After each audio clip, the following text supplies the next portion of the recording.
Yo, what's up? It's your boy, international president of the Mighty Zulu Kings, Alien Ness, aka Rusty Shank, aka the N-word, cause I'm that nigga. And you watching Hip Step Massive LTV.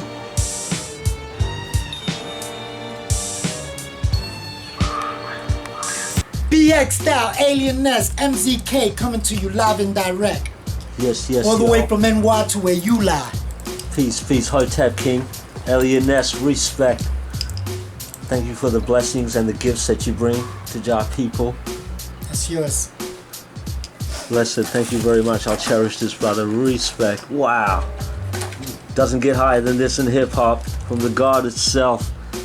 Wow. So here we are. 1 2 1 2. Yes, sir. Living the camera roll, hip step, massive universal. Aki fella beat with the God. Peace, brother. Hotep.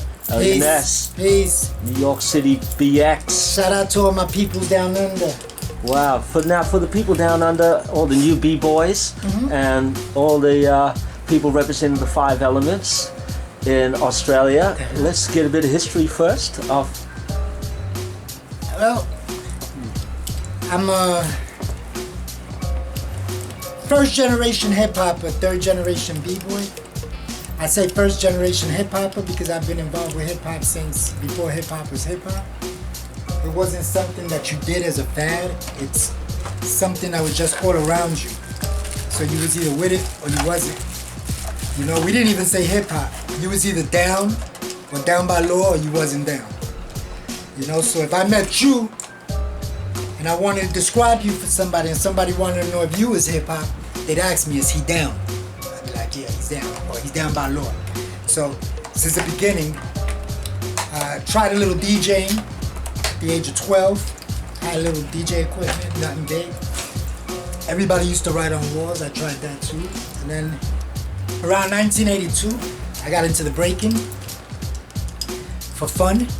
You know what I mean? I used to go to a lot of house parties, do a lot of party dancing. And to me, when I first saw the breaking, when I first saw the breaking was 79, I didn't take to it. Then when I seen it again in the rising up, coming up again in 81, 82, I tried it again. For me, it was just another party dance. Just another dance I could know, and if the music called for it, I could dance. And then 1983, I saw a flash dance. That just changed the whole game, and I took it serious. And since then, I've been dancing. If y'all out there watching already don't know that, y'all must be in a comatose for the last 36 years and shit. But yeah, dancing. Never was much of a showman. I did shows, performances, because I was part of Rocksteady Crew. I was part of New York City Breakers, and performing was always part of that. But of course, you know, you always like performing and stuff like that, and the shine that comes with it, you know. But my love has always been battling. So no matter how high up the echelon in hip hop and breaking I got, I made sure to always stay competitive, always dance. You know, the earliest footage of me battling is from 1983. The last footage of me battling, 83, I was 15 years old. The last footage of me battling is from 2017, I believe. I was 50 years old. So I'm a battling b-boy, first and foremost. My crew, I bred them as battlers. You never see MZK performances. Although we can do them, it's not our forte. We battlers. We keep the true essence of hip-hop alive. And the true essence of hip-hop is the battle. I don't care what anybody says. It's always been the battle. Started with the DJs used to battle. Who had the louder sound system? Who could rock the crowd better? You know, the B-boys, same thing. It was about who was better.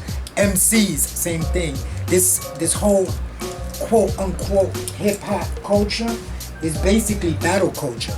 You know what I'm saying? So I've always remained true to the battle and made sure my crew remained true to the battle. And I think my crew's the shit. We're the top of the food chain. You know what I'm saying? And that's the way it's gonna be forever, because there's no egos involved in my crew.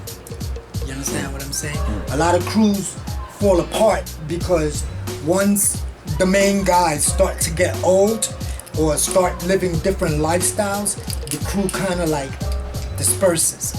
But with MZK, when you come into MZK, your job is to bring in a protege eventually. So basically, every member in MZK has proteges, and eventually their proteges end up being in MZK. So my crew, rather than getting smaller and smaller, has gotten bigger and bigger. We now cover 10 U.S. states and 14 countries. Wow. Being the president too. International president.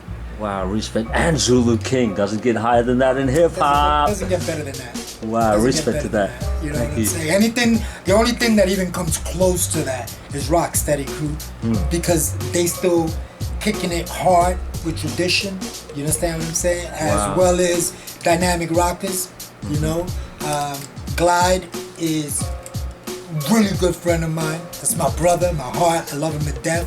And coincidentally, his son, Kid Glide, has done a really good job at maintaining Dynamic Rockers. So, yeah, you got other crews out there, you know, like TBB and shit like that. You know, they brought back a lot of legendary crews. But as far as being competitive, as far as being international contenders, you only got Zulu Kings and Dynamic Rockers. Wow. Period. Now, b-boys of today, have you seen the magic moves they're doing? These are moves you've never even dreamed of. Kids is bananas nowadays. Even the ones that can't dance and, you know, don't got foundation in them, they got something. You know what I'm saying? For every dope b-boy with traditional style and foundation, there's some cat in some foreign country that don't got none of that, but got one move that'll destroy your whole career. You understand what I'm saying? So breaking, to me, everybody's always asking me what I think about the scene nowadays. I feel breaking is at an all-time high. You understand? A lot of people are moving backwards. They started with the crazy hard shit, and then a few years down the line, they start becoming more and more traditional. Yeah. But regardless, it's at an all-time high. That's you right. know, so I gotta be happy no matter what route b-boys are taking to get there. You know what I'm saying? Yeah, and always giving respect to the starting point, to the first players, you know, the Rocksteady Crews, the New York City Breakers, the Dynamic Rockers. They always get If love. it wasn't for those brothers, we'd have no moves today. And Right. they've made something for you that's timeless, that you could advance. And no because doubt. hip hop is timeless. No There's always doubt. something to do in hip hop. No doubt. You could be 80 years old and you're still busy in hip hop. Yes, you know, sir. if you're not breaking, Yes, you sir. got younger kids. Yes, you know, sir. training. Exactly. And we gotta owe it to crews like that. Right. I left Rocksteady on bad terms. I don't fuck with none of them. But everywhere you go, you'll see me drop their name and their importance and their significance. You know, because my personal beefs have nothing to do with their legacy. And their legacy is something you can never erase. You understand? Niggas gotta respect that shit. Right, yes. Just like I expect niggas to respect the Mighty Zulu King's legacy. That's right. You understand? Regardless what their beef is. You know, the name, you know, some names are just written in stone. Zulu Kings, Rocksteady Crew, Dynamic Rockers, there's New York City Breakers. Certain names are written in stone and you can't erase that. You know what I'm saying? Yes, I met Crazy Legs in 1984. He came to Melbourne City. They played at the Glass House. And now When? you've been to 1984. They came on the tour, Rocksteady 94? Crew. 1984. I was 14.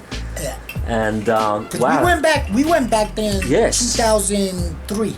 wow. So you've been to Melbourne City 2003. What was going on there, man? We just run In into Melbourne, we did a in-store performance. It was a sneaker store.